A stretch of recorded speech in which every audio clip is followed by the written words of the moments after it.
जब हम इस पे बात आएगी तो हम मुंह तोड़ देंगे उसका, सॉरी टू से।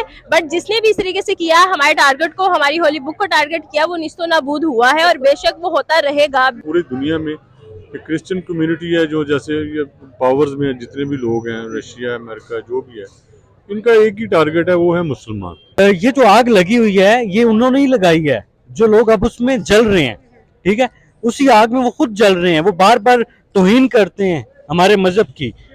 पाकिस्तान में कभी आपने सुना है कि उनके खिलाफ कोई बात हो रही हो? एज अ मुस्लिम मैं ये कहना चाहूंगी कि अगर हमें मुस्लिम्स को टारगेट किया जा रहा है तो ऑब्वियसली बहुत बुरा लगता है, और उस मुस्लिम को बहुत बुरा लगता है जो वाकई मुसलमान अंदर से होता है। बस उन्होंने टारगेट किया हुआ है मुसलमानों को। उनको पता है कि ये वाहिद कौम है, ये मुसलमान जो हैं, यही इनके सामने आते हैं, ठीक है, यही इनका मुकाबला कर सकते हैं। और तो वो उनको किसी से डर नहीं है, उनको डर है तो सिर्फ मुसलमान। कुरान पाक के खिलाफ या हमारे नबी के खिलाफ कोई बात करता है तो हमारे दिल दुखते हैं, तो वो हमारी दिल क्यों दुखाने की कोशिश करते हैं? हेलो व्यूअर्स, अस्सलाम वालेकुम Pakistan. This is your host Amna Adil and you watching my YouTube channel. आज हम लोग बात करने वाले हैं एनजी टेट के रिसेंटली एक ट्वीट के बारे में जिसने मुस्लिम्स को काफी ज्यादा एग्रेसिव कर दिया है। अगर इस चीज के बारे में बात करें तो उनकी तरफ से कहा गया try the Quran if you are so brave. आखिर ऐसा क्यों कहा गया?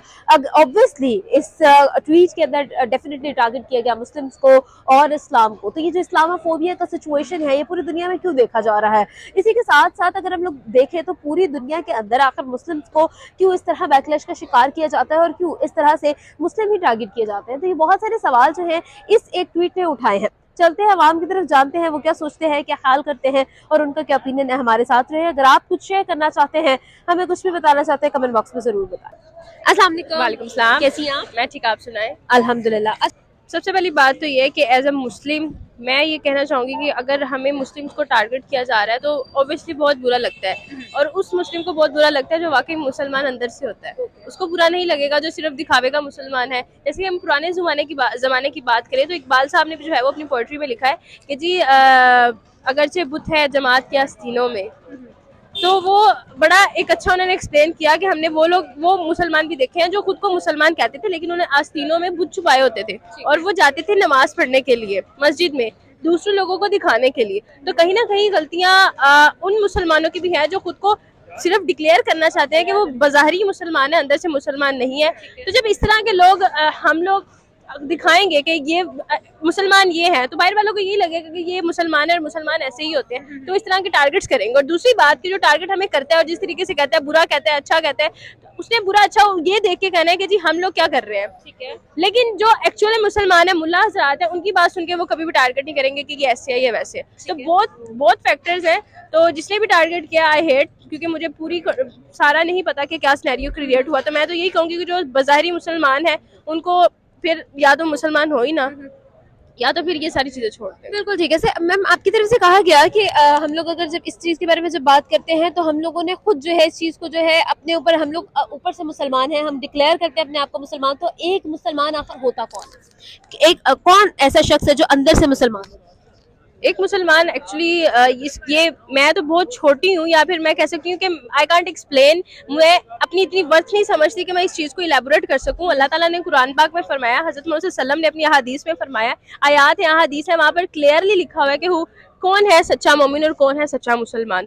तो मैं उसके बारे में थोड़ा कोट कर सकती हूँ, लेकिन exact I can't say anything क्योंकि ये कंट्रोवर्सी में आता है। बिल्कुल ठीक है। चले हम लोग इस चीज़ को ना बहुत ही ज़्यादा इजी वर्ड्स में ये कहते हैं कि मुसलमान एक वो शख्स है जिससे ये ऑब्वियसली कुरान पाक में भी है, हदीस के अंदर भी है, बहुत इजीली, बिल्कुल उसकी जुबान और उसके हाथ से दूसरा मुसलमान, दूसरा शख्स जो है वो महफूज हो। तो अगर हम लोग इस चीज़ के बारे में बात करें और ग्राउंड रियलिटीज को देखें तो क्या आज का मुसलमान, उसके हाथों से दूसरा मुसलमान और दूसरी जो सोसाइटी है वो सेफ है? बिल्कुल नहीं। इसका अकीदा स्ट्रॉन्ग होता है, उसको पता होता है कि मैंने हलाल भी कमाना है और बच्चों का पेट भी पालना है। ठीक है। अच्छा, आखिरी सवाल है मेरा आपसे। हम लोग जिस तरह से भी मतलब एक लिबरल सोसाइटी की बात कर ले या जिस तरह से भी हम लोग अपने मुसलमानों को डिफेंड करने की कोशिश कर ले या जो भी चीजें हैं, हम लोग कभी भी एक्सेप्ट नहीं करेंगे कि कोई हमारे रिलीजियस सेंटिमेंट्स को हर्ट करे आके। कोई भी अगर कोई भी शख्स है, चाहे उसकी जितनी मर्जी फैन फॉलोइंग है, अगर हम लोग एंड्रयू टेट की ही इस सिचुएशन की बात करें तो क्या कहेंगी आप इस सिचुएशन के बारे में? आप उनको क्या जवाब देना चाहेंगी कि क्यों आखिर मुसलमानों को, हमारे कुरान को, हमारी पाकीज़ा किताब को टारगेट किया गया? आखिर कैसे सोच लिया गया? नहीं, हम तो ऐसा सोचने भी नहीं देंगे, बल्कि ख्याल तक नहीं आने देंगे, क्योंकि जी हम जैसे मर्जी है। ऑब्वियसली आपने बहुत अच्छा पॉइंट उठाया कि जब हम इस पे बात आएगी तो हम मुंह तोड़ देंगे उसका, सॉरी टू से। बट जिसने भी इस तरीके से किया, हमारे टारगेट को, हमारी होली बुक को टारगेट किया, वो निस्तो नाबूद हुआ है और बेशक वो होता रहेगा भी। आप हमें बुरा कह रहे हैं, इंसान के तौर पे बुरा कह रहे हैं, वी कैन एक्सेप्ट। बट अगर आप मुसलमानों पे और एक मजहब पे एक कोई फतवा लगा रहे हैं, मजहब को या फिर होली बुक को लेकर कुछ बुरा कह रहे हैं, तो हम बिल्कुल उसको मैं कहती हूँ कि उनको छोड़ेंगे ही नहीं। ठीक है, बिल्कुल ठीक है, बहुत शुक्रिया हमारे साथ मैम मौजूद थे, इनका ओपिनियन जाना। अस्सलाम वालेकुम जी वालेकुम अस्सलाम। कैसे सर आप? अल्हम्दुलिल्लाह। सर आज का हमारा सवाल है आपसे ये, तो मुसलमानों को, इस्लाम को इस तरह से टारगेट करना, आपका ओपिनियन इसके बारे में क्या है? देखें जी, अल्लाह ताला की जितनी भी किताबें हैं, तुरात होगी, अंजील होगी, बाइबल होगी, हम सब उन किताबों पर ईमान लाते हैं। हज़रत ईसा को भी हम मानते हैं, हम उन पर भी ईमान लाते हैं। हज़रत मूसा पर भी हम ईमान लाते हैं। हमारे नबी अल्लाह ताला के प्यारे हबीब मोहम्मद सल्लल्लाहु अलैहि वसल्लम अल्लाह ताला के आखिरी नबी हैं। कुरान अल्लाह ताला की आखिरी और कंप्लीट किताब है, हम इस पर भी ईमान लाते हैं, हम उन पर भी ईमान लाते हैं। लेकिन बदकिस्मती यह है कि वो अपनी ही आग में लोग जल रहे हैं, वो लोगों को उकसाने की कोशिश कर रहे हैं, तो गलत है। हम तो रिस्पेक्ट करते हैं, इस्लाम तो हमें अमन का दर्स देता है, हम तो अमन की बात करते हैं, हम तो उस सारी चीज़ों पर ईमान लाते हैं। लेकिन पता नहीं किस चीज़ की आग है जो उनके अंदर है और वो उसको बढ़ावा देने की कोशिश कर रहे हैं। हालांकि इमरान खान साहब ने जब स्पीच दी थी इस्लामोफोबिया के खिलाफ, और उन्होंने कहा था कि हमारे खिलाफ, कुरान पाक के खिलाफ या हमारे नबी के खिलाफ कोई बात करता है तो हमारे दिल दुखते हैं, तो वो हमारी दिल क्यों दुखाने की कोशिश करते हैं? हम तो ऐसी कोई कोशिश नहीं करते। यहीं से आप अंदाज़ा लगा लें कि आप ह्यूमन राइट्स की बात करते हैं, ह्यूमन राइट्स के अगेंस्ट कौन जा रहा है और उनके हक में कौन जा रहा है। इसका मतलब है कि फिर मुसलमान सबसे आला है कि वो किसी के खिलाफ बात नहीं करते, किसी का दिल नहीं दुखाते, किसी के मजहब पर बात नहीं करते, किसी के नबी पर बात नहीं करते। तो ये कम ज़र्फ लोगों की बातें हैं जो ये टाउट साहब ने की हैं। सर आपके ख्याल में अगर हम लोग इन सब चीज़ों की बात करें, तो मुसलमानों की अगर हम लोग बात करते हैं, इस्लाम की, हम लोग इस्लाम की तो खैर, इस्लामोफोबिया की सिचुएशन जो है आपके सामने है, वेस्ट के अंदर, पूरी दुनिया के अंदर क्यों सेकंड थॉट्स हैं मुसलमानों को लेकर? क्यों लोग जो है हम लोगों को एक अलग नज़र से देखते हैं? आपके ख्याल में आखिर इन सब में कसूर किसका है? देखें, मैं ये नहीं कहूँगा कभी भी कि मुसलमानों का कसूर है। मैं बींगा मुसलमान अल्लाह ताला का लाख लाख शुक्र अदा करता हूँ कि मैं मुसलमान हूँ। ये जो आग लगी हुई है ये उन्होंने ही लगाई है, जो लोग अब उसमें जल रहे हैं, ठीक है, उसी आग में वो खुद जल रहे हैं। वो बार बार तौहीन करते हैं हमारे मजहब की। पाकिस्तान में कभी आपने सुना है कि उनके खिलाफ कोई बात हो रही हो, मुसलमानों ने उनके खिलाफ कोई उनकी तौहीन की हो? हम तो हजरत ईसा पर, हजरत मूसा पर ईमान लाते हैं, हम उनको अल्लाह का नबी मानते हैं, पैगंबर मानते हैं, उनकी आई हुई किताबों को अल्लाह की किताब मानते हैं। तो आप यहाँ से अंदाजा लगा लें कि कमी कहाँ से है। कमी वहीं से है जहाँ से आग लगाई जाती है और उसी आग में वो खुद झुलस रहे हैं। तो आपको क्या लगता है सर कि अगर हम इन सब चीज़ों की बात करें, तो क्यों हम लोग अगर देखते हैं, हम खुद देखते हैं और हमारे अपनी ऑब्जर्वेशन यही कहती हैं कि मुस्लिम्स के साथ एक जो है वो अलग रवैया दिखाया जाता है लोगों की तरफ से। हम खुद जानते हैं, अगर हम फॉर एग्जांपल हम पाकिस्तानियों की बात कर लेते हैं, यहाँ पर एक मुस्लिम को वहाँ जाने के लिए, वेस्ट में कहीं पे भी, यूरोप में कहीं पे भी जाने के लिए बेशुमार मराहिल से गुजरना पड़ता है। उसको अपनी आइडेंटिटी शो करनी पड़ती है कि हाँ भाई मैं एक जो है अच्छे घराने से हूँ और मेरा कोई क्रिमिनल बैकग्राउंड नहीं है। बहुत सारी सिचुएशंस हमें नजर आती है, इतनी बड़ी किताब बना के देनी पड़ती है अपनी गवाहियों की। आपके पास एक माइंडसेट बनाया गया और माइंडसेट बना कर दिया गया, लोगों के सामने रखा गया कि मुसलमान और ये। आप आम दुनियावी शख्सियात में से मैं अगर अच्छा इंसान हूं तो दो बंदे मेरे ऊपर तनकीद कर रहे होंगे, मेरी बुराइयां कर रहे होंगे लोगों के आगे, ठीक है। लोगों का माइंडसेट वो बना देते हैं, ठीक है। लेकिन इसका मतलब हरगिज़ नहीं होगा कि भाई मैं बहुत अच्छा हूँ तो लोग मेरी बुराइयां कर रहे हैं या मैं बहुत बुरा हूँ तो। मुझे ये बताइएगा कि ये जो सारी सिचुएशन है, ये है तो सही, एग्जिस्ट तो करती है, ठीक है, तो हम इस चीज को किस तरह से जो है दोबारा से अपनी वैल्यूज को, अपनी सोवरेनिटी को दोबारा से हासिल कर सकते हैं? आपका क्या ख्याल है इस बारे में? देखें, अल्लाह ताला कुरान में कहते हैं हमेशा सब्र करना चाहिए, ठीक है, जबर का मुकाबला करना चाहिए, ठीक है, तो हमें सब्र से काम लेकर इस चीज़ का खात्मा करना चाहिए अपने अखलाक से। अल्लाह ताला के प्यारे हबीब ने हर चीज़ का सामना किया अपने प्यारे अखलाक से। अखलाक से उन्होंने दुनिया बदली, अखलाक से उन्होंने दुनिया में इस्लाम नाफिज किया। तो हमें भी अल्लाह ताला के प्यारे हबीब की सुन्नत और ज़िंदगी को अपनाते हुए इस चीज़ पर चलना चाहिए। जिन इखलाकियात का कुरान पाक में, हदीस में जिक्र है कि आज का मुसलमान उन इखलाकियात पर पूरा उतरता है। देखें, मैं किसी पे कोई ऐसी बात नहीं करूँगा। बहुत सारे इन अखलाकियात और उनकी ज़िंदगी से सबक सीखता है। और बहुत सारे लोग भटके हुए हैं, ठीक है, भटके हुए लोग जो है वो राह रास्त पर आ सकते हैं, लेकिन उनको लाने के लिए एक तरीकाकार अपनाना होगा। वो तरीकाकार शायद हम गलत तरीके से अपना रहे हैं। बिल्कुल ठीक है, बहुत शुक्रिया, थैंक यू। अस्सलाम वालेकुम। वालेकुम सलाम। So good name? Javed. Javed साहब क्या करते हैं? मैं बिजनेस करता हूँ। बिल्कुल ठीक है। असल में बेसिकली मुसलमान जौन से हैं कि इनकी अपनी वीकनेस है कि ये कटे नहीं है। ठीक है। बेसिकली आप देखें ये इसलिए है कि और जितने भी पूरी दुनिया में क्रिश्चियन कम्युनिटी है जो जैसे ये पावर्स में जितने भी लोग हैं, रशिया अमेरिका जो भी है, इनका एक ही टारगेट है, वो है मुसलमान। ठीक है। तो मुसलमान चूँकि कटे नहीं है इसलिए इनको टारगेट कर रहे हैं। इसी वजह से ये सब कुछ हो रहा है जो भी हो रहा है। आए दिन आप देखते हैं कुरान पाक को जला रहे हैं, आप नबी करीम सल्लल्लाहु अलैहि वसल्लम की वो इंसल्ट करते हैं, जो भी है गुस्ताखियाँ करते हैं।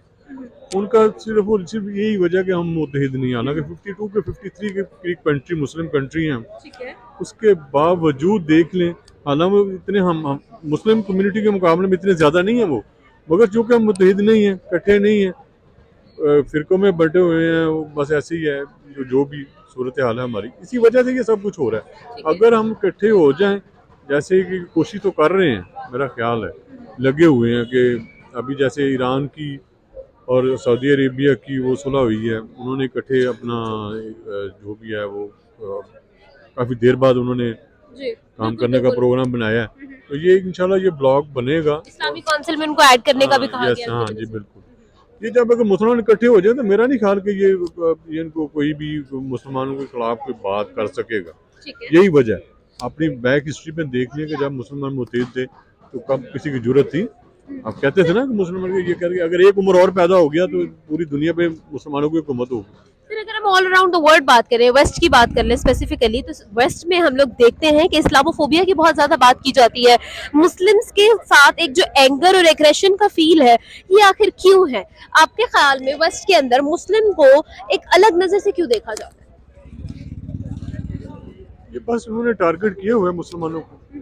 उनको पता है कि ये वाहिद कौम है, ये मुसलमान जो हैं यही इनके सामने आते हैं, ठीक है। यही इनका मुकाबला कर सकते हैं। और तो वो उनको किसी से डर नहीं है, उनको डर है तो सिर्फ मुसलमान से है, इसलिए वो इनको टारगेट करने की कोशिश है कि इनको आगे ना आने दिया जाए, इनको किसी भी तरीके से उठने ना दिया जाए। देखिए ना आप, और दूसरे कंट्री जो भी अगर वो करते हैं, कोई सुपर पावर जैसे हैं, कोई एटमी कोई चीज़ बनाते हैं, उनको कोई नहीं रोकता है। ये ज़रा सा भी हिलजुल करते हैं, जैसे ईरान ने की तो फ़ौरन उसके गिर्द हो जाते हैं कि ये उन्होंने क्यों किया, ये क्यों कर लिया। तो यही वजह ना, क्योंकि मुसलमान को किसी भी तरीके से वो आगे नहीं आने देंगे और ना उन्होंने आने देना है जब तक ये मुत्तहिद नहीं होंगे। सर, आपसे मेरा सवाल ये है कि अगर हम लोग मुसलमानों की बात करें तो जो वेस्ट में हमारा एक रॉन्ग इमेज क्रिएट हुआ है, या फिर हम लोगों को इस तरह से देखा जाता है, आपको नहीं लगता कि इसके अंदर कसूर किसका है आपके ख्याल? मुसलमानों का क्यों कसूर है? क्या कसूर है? हम लोगों ने ऐसा क्या किया है जिसकी वजह से हमारे इस्लाम को इस तरह से देखा जाता है? देखिए मेरी बात सुने, मुसलमान का ये कसूर है कि हम जो कौलो-फ़ेल में तज़ाद है, ठीक है। जो कहते हैं वो करते नहीं, जो करते हैं वो कहते हैं, यही बात है। असल में मेन चीज़ ही यही है। पहले आप देखिए ना, जब इस बैक पे चले जाएं, वो मुसलमान जौन से थे वो जो कहते थे वही करते थे, उनका कौलो-फ़ेल में तज़ाद नहीं था, उनकी जो बात थी वो एक थी। ठीक है। तो उसी वजह से देखें, इस्लाम इसी वजह से फैला ना। उन्होंने देखा, अभी अफगानिस्तान देख लें, वहाँ पे भी उन्होंने अगर उन्होंने कोई औरतों को पकड़ा या जो भी अच्छा सलूक किया उनके साथ, हालांकि वो कहते हैं ये बहुत जालिम हैं, ये ऐसे हैं, ये वैसे हैं, मगर उसके बाद आज वो मान रहे हैं कि नहीं वो अच्छे हैं। ठीक है। तो जब हम अपनी कॉलो फील्ड पे तजाद खत्म कर देंगे तो मेरा नहीं ख्याल कि ये ठीक हो जाएगा, हर मामला दुरुस्त हो जाएगा। सर, मेरा आपसे आखिरी सवाल है, मुझे ये बताइएगा कि अगर हम लोग इन सब चीज़ों को देखें और नोटिस करें तो आपको क्या लगता है कि किस तरह से मुस्लिम जो हैं अपना खोया हुआ जो वैल्यू था, जो अपनी खोई हुई सोवरेनिटी थी, उसको वापस लेकर आ सकते हैं? अगर हम स्पेसिफिकली पाकिस्तान की बात करें तो पाकिस्तान में हम लोग खुद जानते हैं कि अगर हमें किसी भी कंट्री का वीज़ा चाहिए तो हमारे तो सर में दर्द होने लग जाता है भाई, कि ये भी चाहिए, ये भी चाहिए, ये भी चाहिए, ये भी चाहिए। हम लोग तो अपनी आइडेंटिटी को एक ऑनेस्ट इंसान होने को इतना ज्यादा क्रिएट कर दिया, हम लोगों ने इश्यूज क्रिएट कर दिए। तो ये आखिर क्यों है? किस तरह से हम लोग इसको वापस हासिल कर सकते हैं? बस तरीका वही है कि हम अपनी वो जो हमारा असल अपना मतमा नज़र है, अपना मुसलमान की जो हमारे जो असूल बताए गए उस पर वापस आ जाए, ठीक है। तो हर चीज़ ठीक हो जाएगी, हर चीज़ दुरुस्त हो जाएगी। मेरा नहीं ख्याल कि ये चीज़ें जो बात वही है ना कि ये असल में ये मुसलमानों को दबाना चाहते हैं। ठीक है। बस इतनी सी बात है। ये चाहते नहीं मुसलमान को ऊपर आए, ये तरक्की करें। और मुसलमान भी हम वो कॉल ऑफ फेल में तजाद की वजह से हम ये धक्के खा रहे हैं, जलील हो रहे हैं पूरी दुनिया में, ऑल ओवर द वर्ल्ड। तो यही प्रॉब्लम है। बिल्कुल ठीक है जी, बिल्कुल ठीक है। Thank you so much sir, हमारे साथ मौजूद थे। जी व्यूअर्स, लोगों से की बात जाना, उनका ओपिनियन आप तक शेयर किया। उम्मीद करती हूँ आज की वीडियो आपको पसंद आई होगी। आमना आदल को दे इजाजत, देखते रहे हमारा यूट्यूब चैनल। आपसे मिलेंगे अगली वीडियो में, तब तक के लिए अपना और अपनों का बहुत ख्याल रखिएगा।